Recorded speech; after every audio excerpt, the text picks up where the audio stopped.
Hey everybody, this is Skip from Catharzine, home of Catharsis Magazine blog and Catharsis Books and Vinyl. And today we're going to get into the Charlie Brown Halloween special entitled It's the Great Pumpkin, Charlie Brown, in which, while Charlie was trying to trick-or-treat, a bunch of assholes gave him rocks instead of candy. Today's video is brought to you by Bamboo 92 FM, listener-supported community radio in Charlotte, North Carolina. Click the link in the description to subscribe. So this particular episode in the Peanuts and Charlie Brown saga is based on the central timeline of Linus and Sally waiting in a pumpkin patch for the great pumpkin while all the other kids go trick-or-treating, or most of the other kids. But what everyone remembers about it, and what everyone for some reason accepted without question, is the fact that Charlie Brown goes trick-or-treating all night with the other kids, and instead of getting candy, people give him rocks. So he ends up at the end of the night with a bag full of rocks. So several things about that. Number one, I don't know who these people are, but first off, who has loose rocks just sitting around in their house? That's the obvious question. The second obvious question would be, why would you give a rock to a child on Halloween, which is pretty irresponsible, not to mention a complete dick move, because hi, Charlie's a child. And again, let's say you don't have a bunch of rocks at your house. Let's say that was just the one. Maybe you were using it to prop a door open. And now, because you gave it to Charlie, you succeeded in making a kid feel like shit, and you have to go find another rock. Way to go, asshole. Now, I know some people are thinking, oh, you know, you're overthinking it. It's just a cartoon. It's supposed to have comedic value. And all of that is true, except there is a deeper meaning and metaphor to Charlie getting a bag of rocks, and I think we all realize that.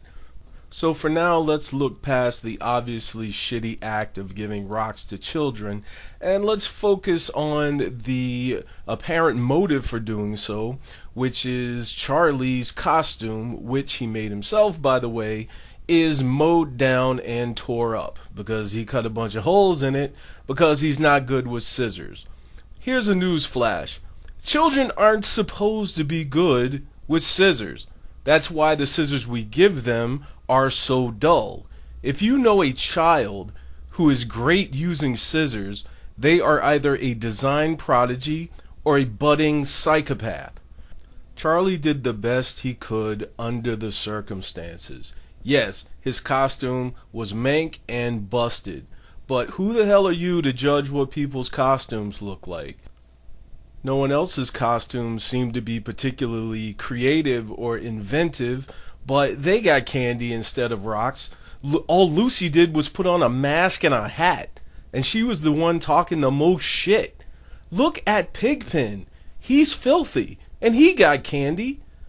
Not only did people not give him rocks, they didn't call Child Protective Services to say, hey, there's a filthy child running around whose parents don't seem to mind the fact that he doesn't bathe and probably has impetigo and ringworm and will infect the other children, but he's good with scissors, so I guess we'll give him a pass. Now, this may seem like an overreaction to some people because they don't see the deeper meaning in these things, and I do apologize again for dunking on Pigpen for probably having scabies, but that's not his fault. That's shitty parenting. Now, I understand perfectly well what the character of Charlie Brown is all about. We are simultaneously meant to feel sorry for him, as well as think it's funny that he got a bag of rocks for Halloween. But now that I'm a little bit older and I can look at things objectively, I realize that Gen X, as well as some baby boomers, have not only for almost 60 years just acquiesced, as well as reinforce or in some cases even validate that subtextual metaphor.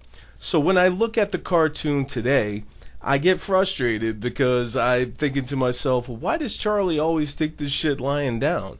But then I think to myself, all of these episodes in the Peanuts that relate to Charlie Brown have a deeper meaning. They have a subtextual metaphor, and that metaphor is often hidden in the context of Charlie's actions and reactions to the world around him.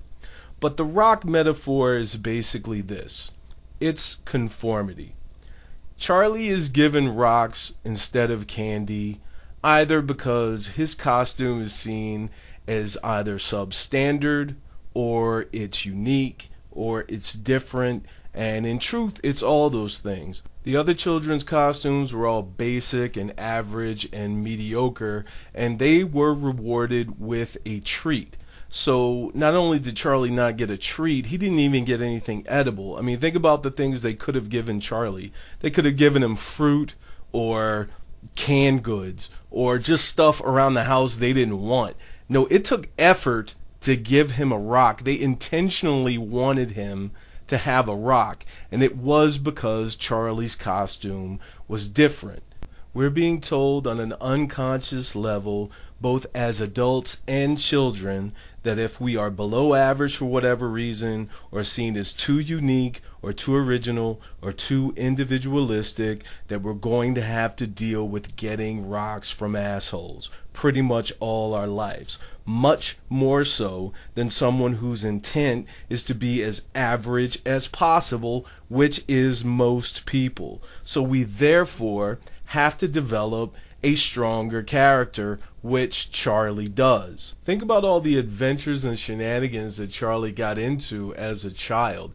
I mean, he lets out the occasional ugh every once in a while, but he stays pretty level-headed and pragmatic. I mean, he doesn't act out. He doesn't really get into fights. He doesn't steal things. I mean, he might lose his temper every once in a while, but he takes everything else in stride. And that is part of that subtextual metaphor. That's what we are meant to understand. People do Charlie any kind of way, but he bounces back. He never gets in anybody's face. He doesn't roll up on people arbitrarily, and he keeps his feelings for the most part in check. Now, getting rocks on Halloween would seem to be a pretty traumatic event for a child, but he kind of rolls with it. I mean, he knows his costume is tore up, and even later at the Halloween party, everybody's giving him shit. He gets a little upset, but still doesn't go over the top. You know, he maintains his cool for the most part. But that's why we all dig Charlie the most. Even though someone is always trying to F with him, he manages to carry on with his life and not get too bent out of shape in the long run, which tells our unconscious mind and our unconscious thought process that we can overcome childhood trauma, which is, I'm sure, a lot worse than anything Charlie had to go through. And that's the point. They can't show anything graphic happening to children in the Peanuts, so we therefore pick up on that subtextual metaphor. One last interesting point about the whole trick-or-treating and bag of rocks thing.